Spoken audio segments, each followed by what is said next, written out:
Good afternoon and welcome to the second edition of Python Learning Online. Once again, I'm coming to you from the lobster room, all out water 66 in my research lab. So today we are going to talk about dictionaries. That is another kind of data structure that we can use, which is similar to lists that we talked about last time. And today we are going to talk about how we can use dictionaries. So let me switch over to the slideshow. So you can see that, share screen, full screen. All right, here we go. And here we are. And oh, that's the meeting. Here's this. Okay. Let me just put the slideshow for you. So please feel free to follow along with the slides that are posted on Moodle. Or you can just watch along in the video, whatever is best for you. All right, so just to give you an overview of what today's lecture is going to be about, first of all, we're going to talk about an introduction to dictionaries, definition, application, and how we can map keys to values. Next thing we'll discuss the dictionary syntax, dictionary lookup, that is how to look things up in the dictionary, some familiar accoutrements for dictionaries, so examples of overloading when we're using the dictionaries. Another thing that you might not have expected is that dictionaries can be used quite well to make histograms. So we will talk about how we can use dictionaries to make a histogram.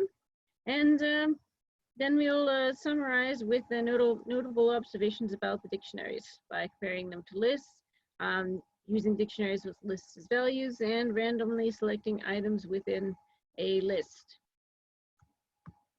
So let's talk about dictionaries.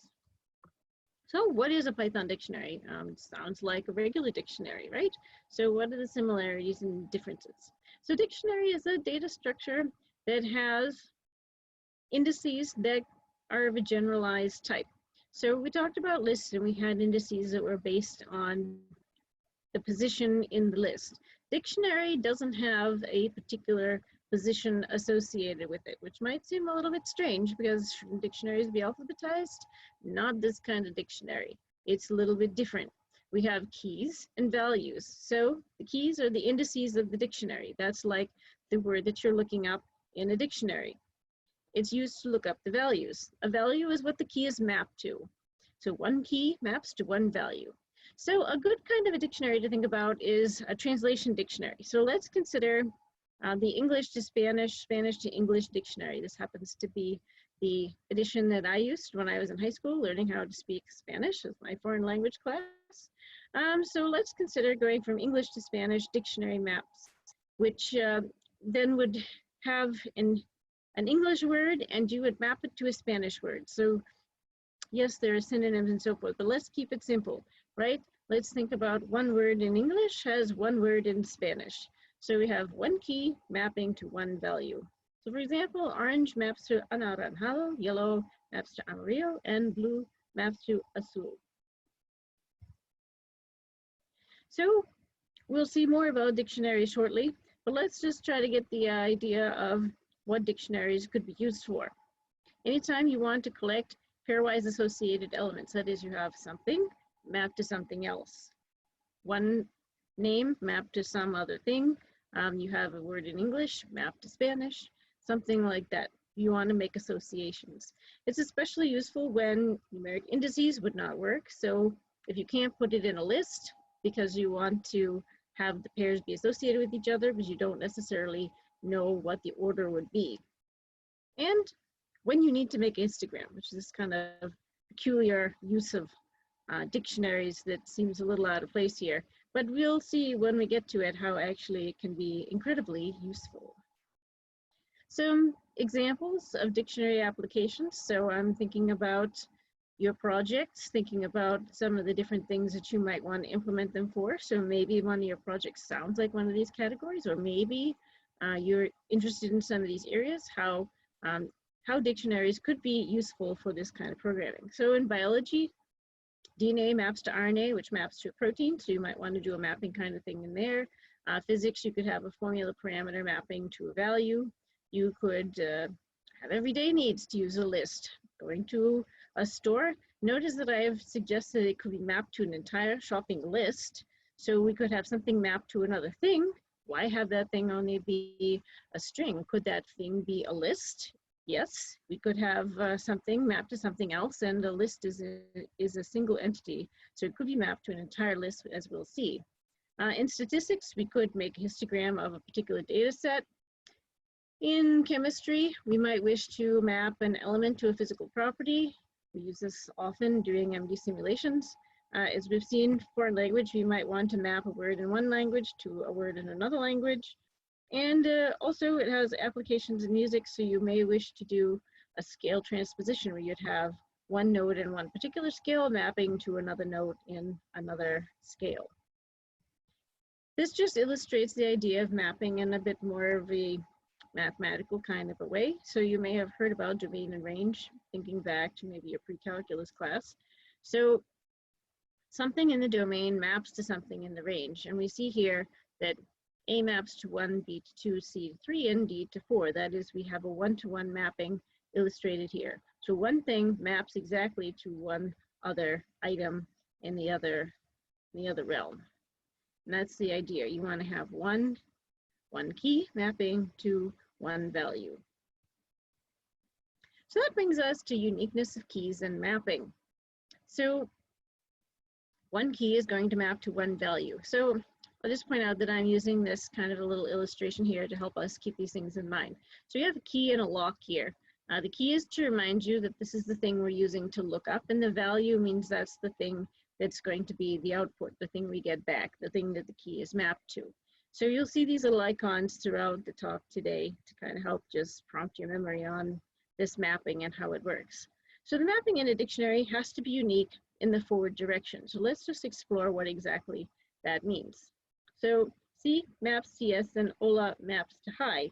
So each one has a unique mapping. That is, one thing, one key maps exactly to one value.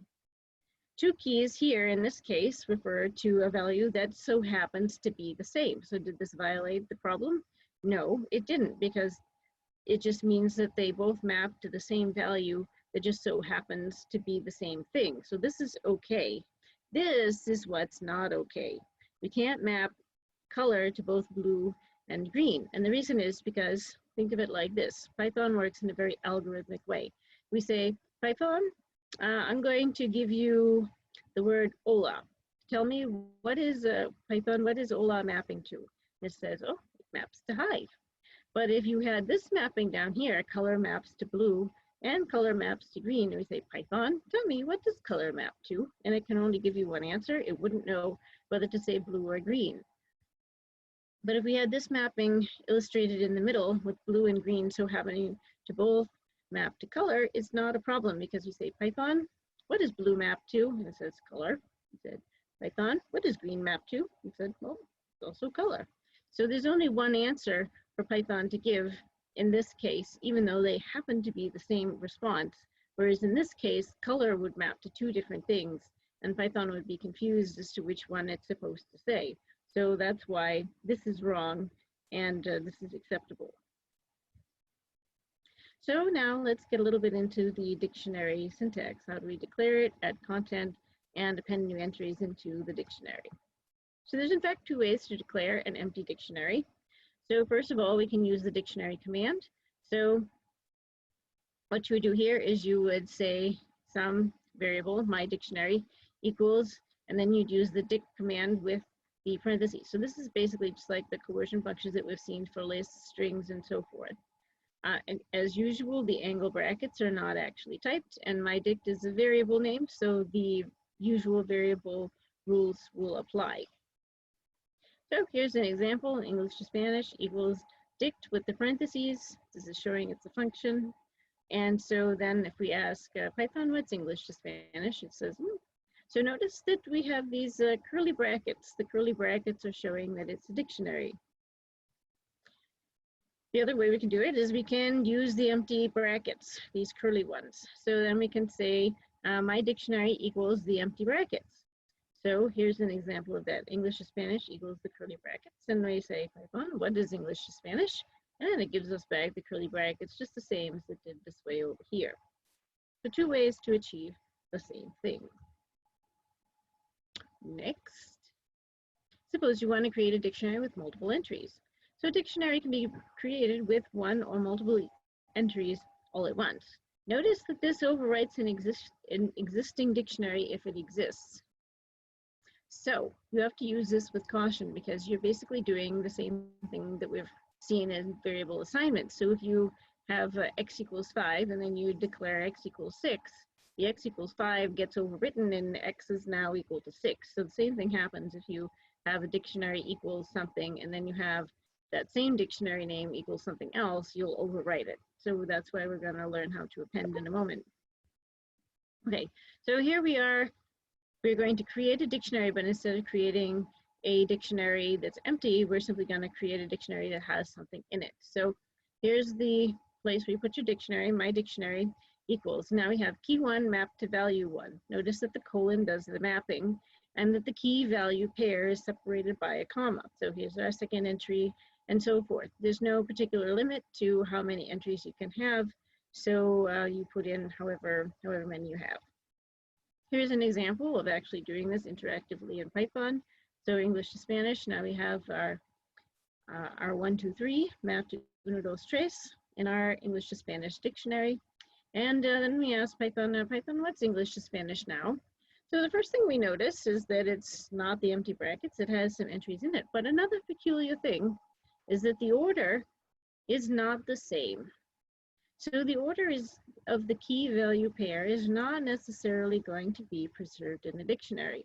The other thing you might notice is that in this slide and in the lab and so forth, you may in fact get a different order than I get. It's because it's the way it's stored into the memory. It's not storing it in order. But that's okay, because we said the important thing is the key value pair mapping, not necessarily the order the entries are in the dictionary. So we mentioned about how to create a dictionary that has items in it and to not overwrite it by using that same dictionary entry. So what we want to do is we want to learn how can we add more things to the dictionary without having to retype it all. So we have append in order to do that. So we can append a single entry to an existing dictionary using the brackets. So the brackets are going to indicate a key, and then you need to provide a value to which it is mapped. So this is kind of a little bit of an unusual syntax that you might not exactly have expected, but this is the appending syntax. So you put the name of your dictionary, then you use the square brackets. So why does it make sense that we use the square brackets? Well, we've used the square brackets in the past to do the indexing of a string and also to do the indexing of a list. So think of it like this. When we were using it in those cases, we were putting inside of the square brackets the number of the position. Now we don't have number position anymore. We have a key instead. The key is the index. So what we're going to do is we're going to use it in a similar way, but instead of being numeric entry, it's going to be the key. Could it be numeric? Possibly, yes, it could. But so far we've seen it as a string. So it's not limited to being the index, and the index certainly is not telling positional information in the dictionary, because as we've seen, positional information is not retained. So this is what's happening here. You say your dictionary's name, and then you're going to use the square brackets to index it with the key name, and then you will put a value over here. So here's an example, English Spanish of 4 is equal to cuatro. So this is going to add an additional item into our English to Spanish dictionary. So here we have it down here, and we see that cuatro being mapped to 4 is appearing in the dictionary. And as we noted before, the order may not be preserved, and indeed it's definitely not preserved here. So the next thing we could do is we could look at the same slide again. Let's see. Printing the dictionary, that's a little better. Sorry, I went backwards in the slides. All right, so suppose you wanted to print a dictionary. Could you do that? Sure, of course. That's going to behave exactly as you would expect. So if you want to print out your dictionary, what you do is you use the keyword, well, you use the function name print to print the context of the dictionary. So here is an example. So you go print and my dictionary. Here we are printing the English to Spanish dictionary. And here come the entries in there. And again, they are not necessarily ordered. Let's talk about dictionary lookup. So we've talked about the key value pairs. So what we're going to do is we're going to use the keys as indices to go look something up. So how do we do it? Look up a value in the dictionary. So lookup means to find the value that corresponds to the key. It's like thinking of sort of like if we had a function and we had, A is mapped to B and we say A, then it's going to return B. It's kind of like that. So when we use lookup, basically it's going to go and find the thing that it's mapped to, and that's what's going to get returned back to you. So here we go. Look up a value for a particular key. You do my dictionary, and then you use this square bracket with the key inside. So again, it's sort of like the index. So when we had a list name, suppose we had a list and the indexing bracket, right? It would return back the item that was in that position. We also did the same thing with strings. So we said, my list of 2, it would return back this item number 2 in the list. So here we're going to do English to Spanish, and we put in the key, which is 1, and that maps to uno. Reverse lookup. So this is a bit of a challenge. A reverse lookup means given a value, find the key to which it corresponds. Can you think of any potential problems with this? Well, I can. We talked about how each key needs to map to one particular value, only one value for each key. However, we saw that we could have multiple keys that so happen to match to the same value. So reverse lookup is going to have some potential problems because, for example, if we say Python, which keys had which, for the value of color, which key corresponded to it? And you see that there are 2 answers. And so there is not an easy way to just look up which key belongs to a given value the way that we can do the key value pair as we have done before. So this just summarizes what some of those issues are. There could be more than one key that matches to a value. We would need to deal with that problem in a specific way. So basically, it's going to depend on what program you're writing. Sometimes there may be a criteria to decide which one you want. So you may want a particular one, maybe the first one or the one that has alphabetized a certain way or whatever it is. And sometimes you want all of them. Depends on the problem. So you have to write the program yourself specific to the application of interest in order to look up the key that corresponds to a particular value. So let's take an example. So reverse lookup, let's say we have a foreign languages dictionary here where we're going to have foreign languages mapped to English dictionary. So you see we have a couple of different languages here. So uno, dos, tres, our Spanish, maps to 1, 2, and 3, but we also have 1, 2, 3, which is 1, 2, 3 in German, and they also map to 1, 2, and 3. And we also have un, deux, trois, French. So again, we have the same value being given here. And so I've emphasized this by writing them kind of lined up. But we also have this mapping shown down here where there are now 3 words in the dictionary that map to 1, right? Well, so that is 3 keys point to the value 1, 3 keys map to the value 2, and 3 other keys map to the value of 3. So we see that we have more than one thing mapping to the same value. So that's the situation that there could be. So as long as we're going in the forward direction, there's no issue. By going in the reverse direction, we could have a problem. So suppose we wanted to actually do a reverse lookup. Suppose we said, what are the words in the dictionary that mean 1? So we have 3 answers, right? 1 for each of the languages we have. So in order to do this, we're going to need to write some code. So let's take a look at this reverse look function that I've written here. So we have this function is going to take a dictionary for input and a value. And we see that this is explaining here, and then it's going to do list of keys is what we're going to get back. So here we go. We're going to set up a list called match key. And this gets initialized as the empty list. So not surprising, we have many things that are the empty set, and this is list empty set. So this is going to be functioning as an accumulator.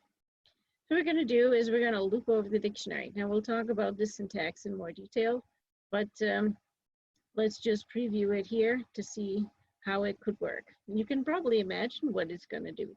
So for key and dictionary, if my dictionary of key is equal to the specified value, that is the current value equals what we're looking for, then we're going to append the key into the match key list. So what we're going to do is we're going to collect a list of items that have that value. Then after we loop over all of the keys in the dictionary, the loop will stop, and it's going to return the match key. That is our list, which is now collected up all of the different items that have the value that we asked for. So for example, if we had our foreign language to English dictionary here, as we saw on the previous page, what we could do is we could run this function. So what do you think it's going to pull out? Well, here we are doing an example of running this for this dictionary and looking for 2. So which items, which keys map to 2? So dos, je, and zwei all map to 2.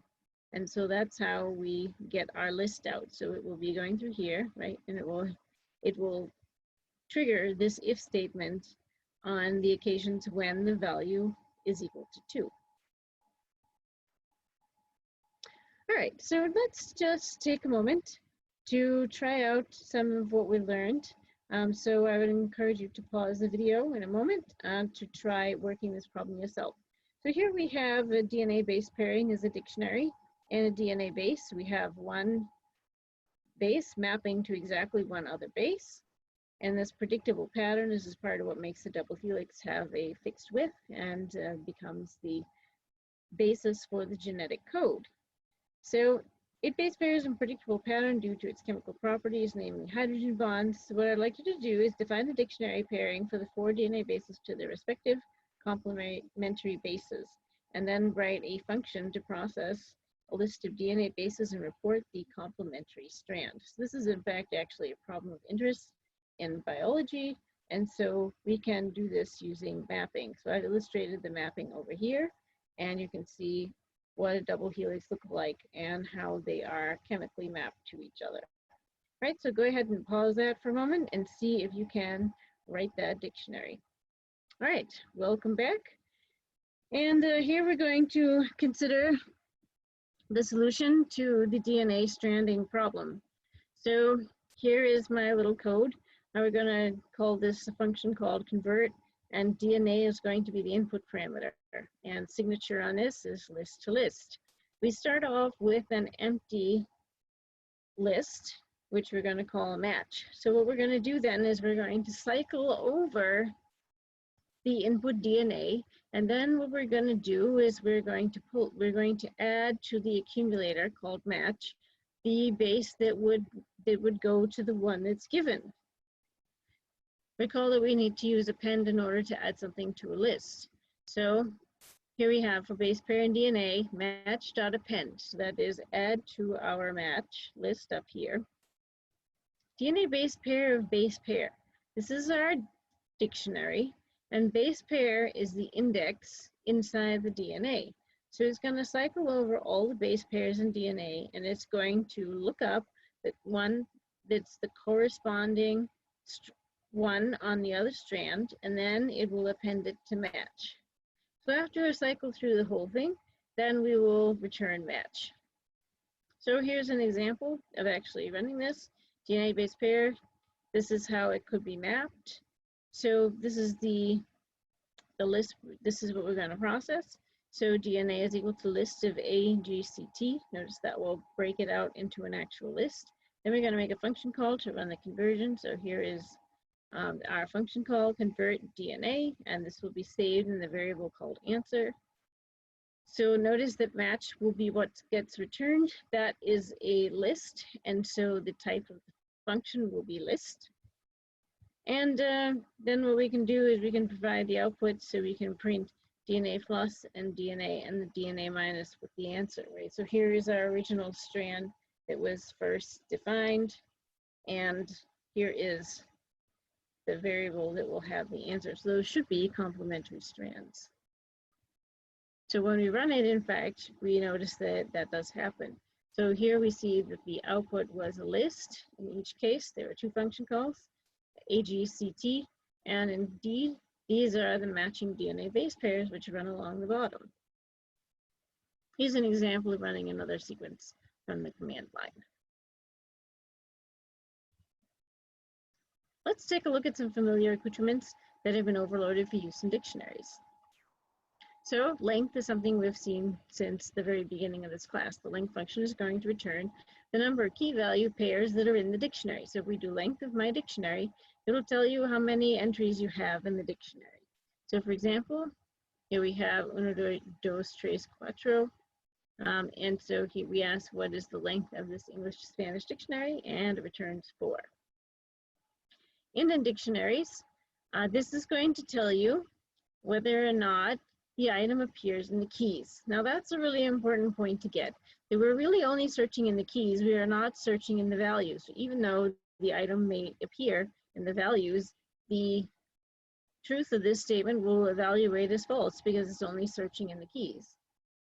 So let's take a look. What we're going to do is we're going to use input, right? So you specify something in my dictionary. So this has to be of type dictionary. So we ask, is 2 in the English to Spanish dictionary? And the answer is true because it is in fact a key to the dictionary. However, it will not find the input in the values as we've mentioned.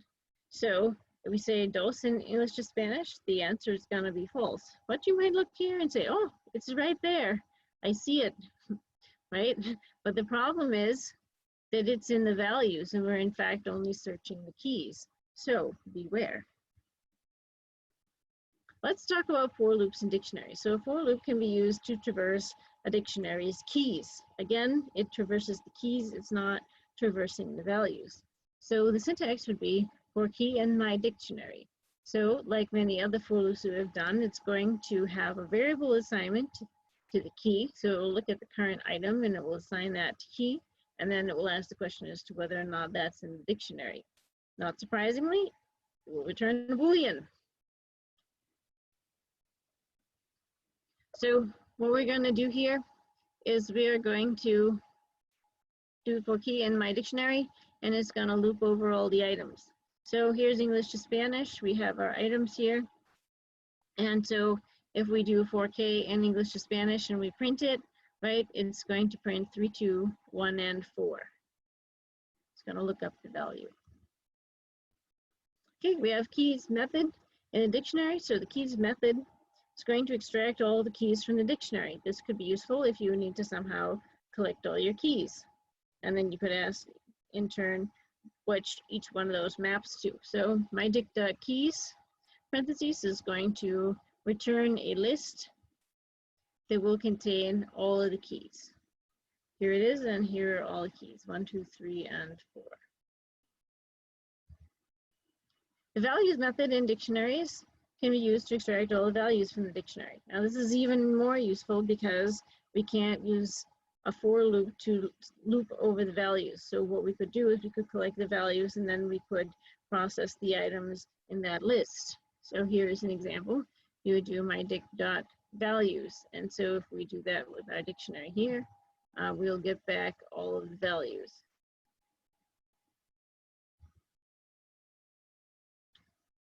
One of the things you might want to do is determine if a value is in the dictionary. So if we want to determine if a key is in the dictionary, we just use in. However, looking for the values, we can do that because in doesn't look in the values. So what we would want to do then is we're going to do a multi-step process. We're going to use the values method to find out if a value is in the dictionary. Step 1, get the list of values. So here we're going to say value list is equal to my dict.values, which we know returns a list. So that will go into the value list. So here's an example. vowels equals English to Spanish, and then values over here. And if we say vowels, here we see that all the values are printed. Now we notice that the syntax of this is a little bit different than what you might be used to, but basically it's behaving just as a regular list. The next thing we want to do is check if the value of interest is in the list. So you already know how to search for something in a list. How do you do it? You do value in value list. So you know how to use in, is just using in over a list at this point. So here we have uno and vals, which will now evaluate to true.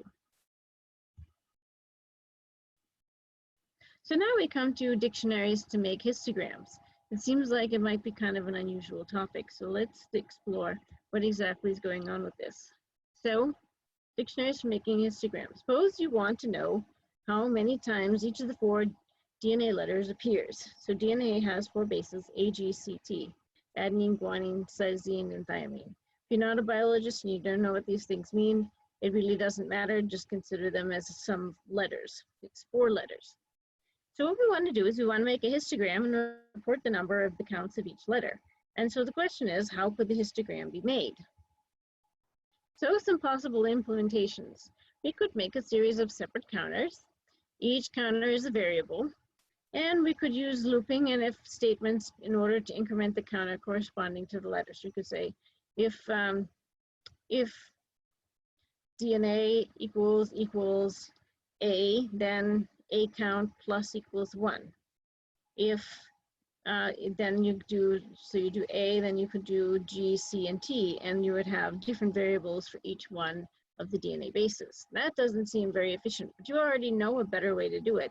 You already know about doing a list. So you could have a counter of that is basically a list. So the elements of the list record are going to be the number of the matches that you have. So in the first position, it might be assigned to A. So every time you have an A, you could increment the counter that's in position 1. So you have to assign a list position to be a counter for a particular letter. And so then you could traverse the sequence and increment the counter. So you could keep track of the letter that way and then figure out its index for the list and increment that position. So it could be done like that. Better than doing it the first way. But is there a better way? And the answer is yes. So how could a dictionary counter work?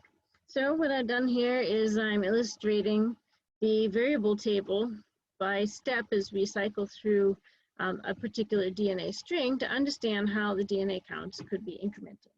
So here is a histDNA, that's the name of my function.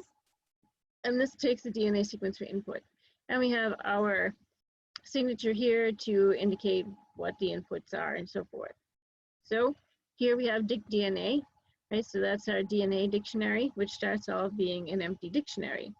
So what we're going to do is we're going to use the for loop. So we do for DNA and the DNA sequence. So that means DNA will be an index going over the DNA sequence. If the DNA is not in the dicDNA, so that is we haven't seen any of these items yet, what we're going to do is we're going to create that entry, right? So this is how we add an entry, how to append it into the dictionary, and we set it equal to 1. Well, why are we setting it equal to 1? Have we seen it before? No, it's the first time, so it should be 0, right? No, if it's the number of counts and you've seen it this time, then your count will be 1. So this is if it's not in the dictionary already. That is the DNA letter that we've seen.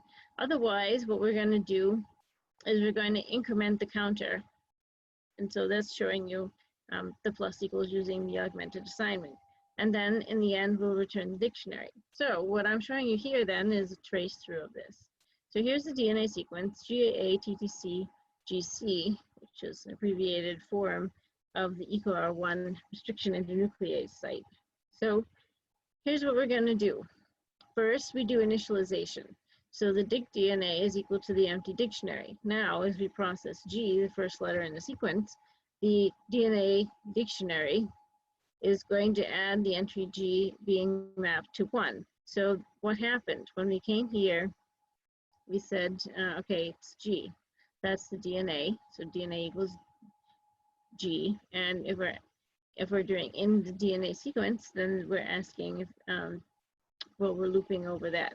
So if it is not in the dictionary so far, so the dictionary currently is empty, it's not in the dictionary, we should increment the we should create the key, and we should set the count equal to 1. So that's what happened here.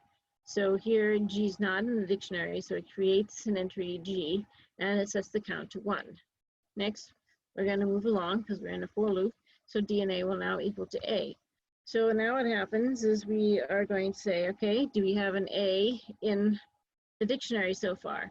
And the answer is no, we only have a G.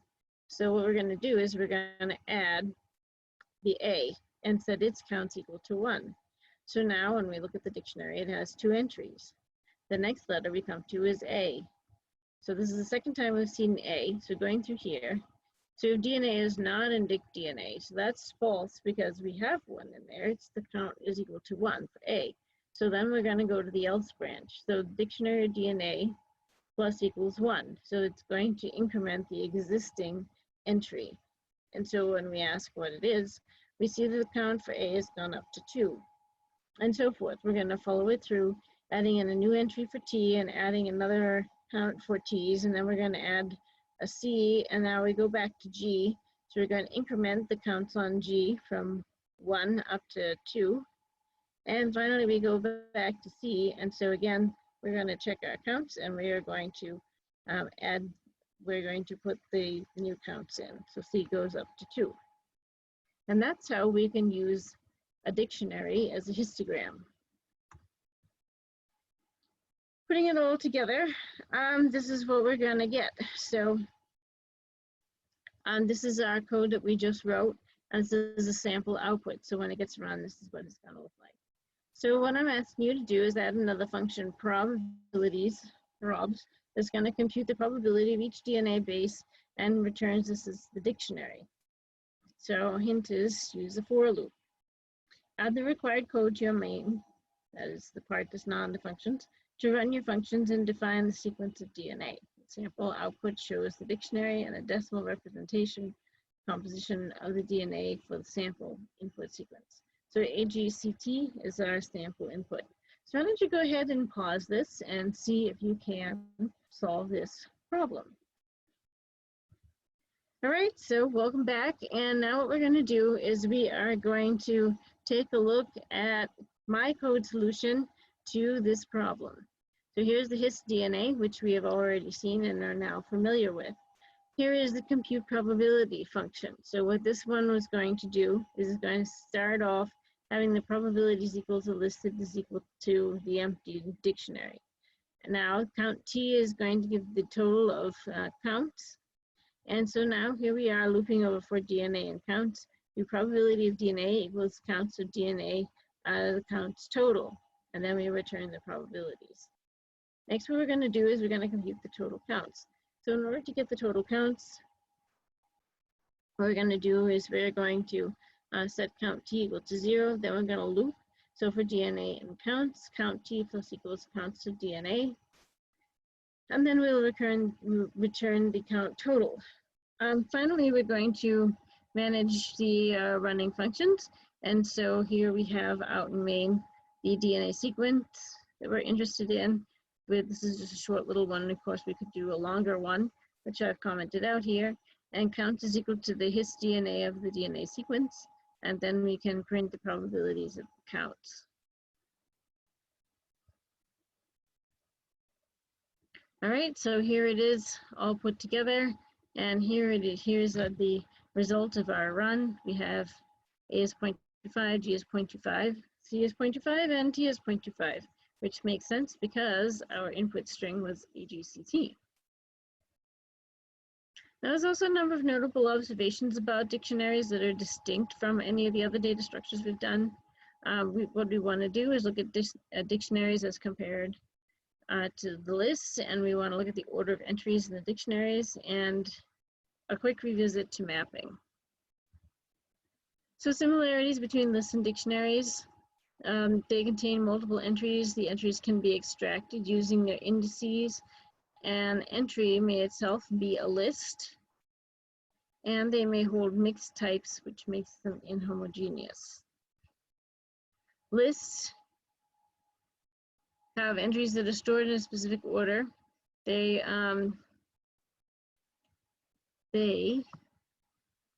position in the list is important. Entries can be accessed using the slice operator with the bracket, square bracket notation. Each item has an associated position in the list. So we don't have that in Python with the dictionaries. Once you put it into a dictionary, the positional information is lost. So we also have dictionaries, items that are different in dictionaries. So entries are not stored in a specific order. Their pair association is going to be important, not their position in the dictionary itself, which may be platform dependent. So what we want to look at then is what are the entries that are looked up using the keys. We have reverse lookup, which is also possible. We can use dictionaries for making histograms more efficiently than other data structures, as we saw with the example just above. This is going to revisit mapping. So what if you want to make a map, to map a key to more than one value? What would happen? So here is red being mapped to scarlet, ruby, and crimson. White is being mapped to crystal, diamond, and pearl. And blue is being mapped to royal, aqua, and teal. So that's not one thing to one thing, or could it be?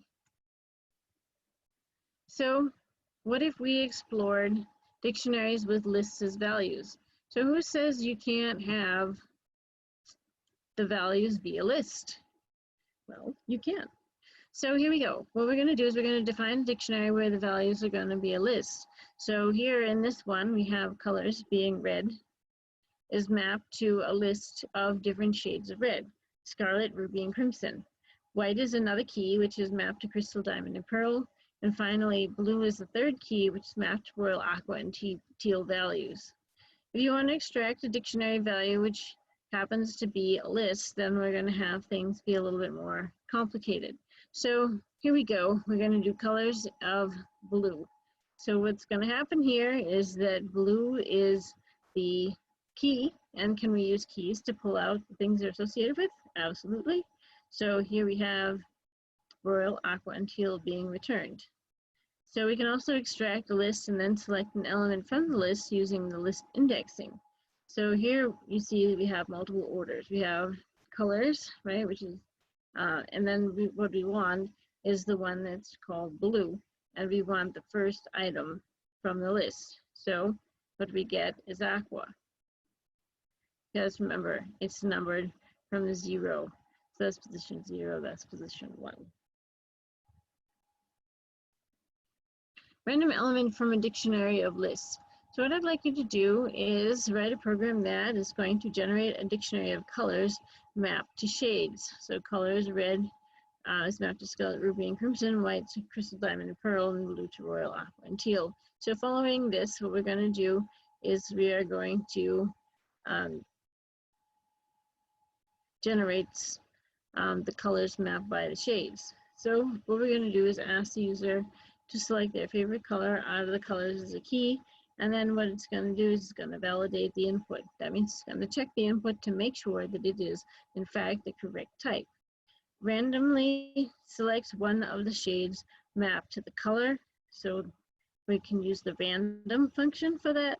And finally, it's going to write the user message saying if they like the color they picked, they will probably also like one of the shades. So seems like a logical prediction you could make. So here is an example of restarting this, where we have the dictionary keys being red, white, and blue, and we ask the user to pick their favorite color out of the colors shown, and they picked blue, and they said, since you like blue, you would probably also like teal. So this is how you could do a recommendation. So let's actually take a look at my solution code that attempts to do this. So here we go. Here's my get favorite color. Okay, notice we've imported random at the top, and colors is going to be a list. Here is our signature dictionary of string to list, and this is going to be a list of strings. So it's getting complicated here already. You just have to keep track of each of the parts that we have. all right, and it's going to return a string. So it gets the user's favorite color, chosen from the keys of the dictionary, then we're going to validate it, and then we're going to return it. That's basically the steps we're going to have here. So color keys equals color keys, colors dot keys, and then we're going to print the color keys. Okay, so while true means it's going to continue going until you stop it. So the favorite color is equal to inputs. It's going to print the screen. Pick your favorite color out of the colors shown, and then it will say if favorite color is in the color keys, then it will return the favorite color. Else, it's going to print a message, sorry, that is not a valid choice. So here is our actual dictionary. We have red being mapped to scarlet, ruby and crimson, white to crystal, diamond and pearl, and blue to royal, aqua, and teal.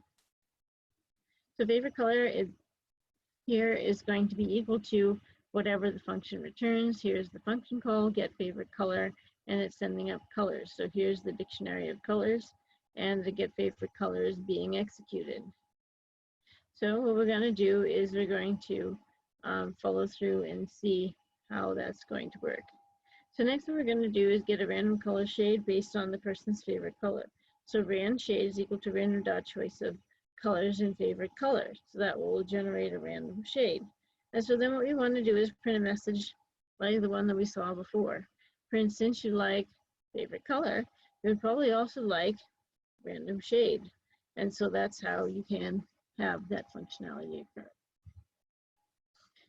All right, so that in fact brings us to the end of today's lesson. Let us conclude with a summary of what we've talked about today.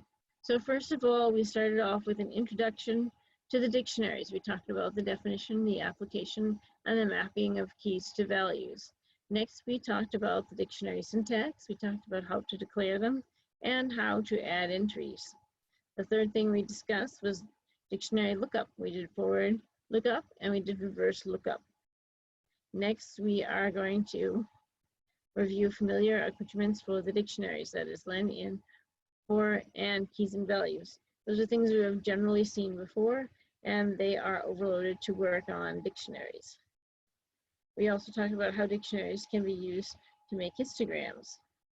We also made some notable observations about dictionaries, that is dictionaries versus lists, dictionaries with lists as values, and randomly selecting an item within a list. Right, just looking ahead, next things you need to work on is your dictionary homework course. You should be staying on track with completing your assignments, please. Generally speaking, we're going to have the assignments go up on Tuesdays, or actually they're already up for the whole semester at this point.